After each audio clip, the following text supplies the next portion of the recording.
আসসালামু আলাইকুম প্রিয় দর্শক, অলরেডি কিন্তু আমার ফোনের ডার্ক মোডটা অন করা। যদি আমাদের ফোন থেকে ইনস্টাগ্রামে চলে যায়, ইনস্টাগ্রাম অ্যাপসের মধ্যে গেলেই এটা কিন্তু হোয়াইট দেখাচ্ছে, মানে লাইট মোড দেখাচ্ছে।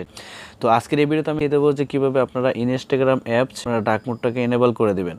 ডার্ক মোডটা এনেবল করার জন্য আপনাদের যে কাজটা করতে হবে, যে ইনস্টাগ্রামের যে লোগোটা আছে জাস্ট এখানেটা ক্লিক করে দেবেন। করার পরে উপরের দিকে 3 লাইন মেনু পাবেন, জাস্ট এই 3 লাইন মেনুতে ক্লিক করে দেবেন। 3 লাইন মেনুতে ক্লিক করার পরে স্ক্রল করে নিচের দিকে আসবেন।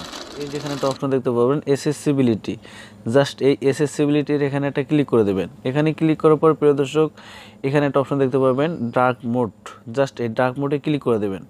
ডার্ক মোডে ক্লিক করার পরে এটা কিন্তু সিস্টেম ডিফল্ট করা আছে, জাস্ট উপরে থেকে এখান থেকে ক্লিক করে জাস্ট এটাকে অন করে দেবেন।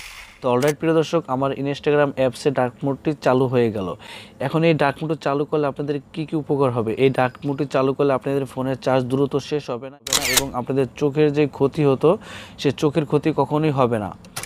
আশা করি এই ভিডিওটি আপনাদের কাছে অনেক হেল্পফুল হবে। ভিডিওটি দেখে যদি একটু উপকৃত হন তাহলে অবশ্যই ভিডিওটিতে লাইক দেবেন, আর চ্যানেলে নতুন হয়ে থাকলে সাবস্ক্রাইব করে সাথে থাকবেন। তো ধন্যবাদ সবাইকে, আসসালামু আলাইকুম।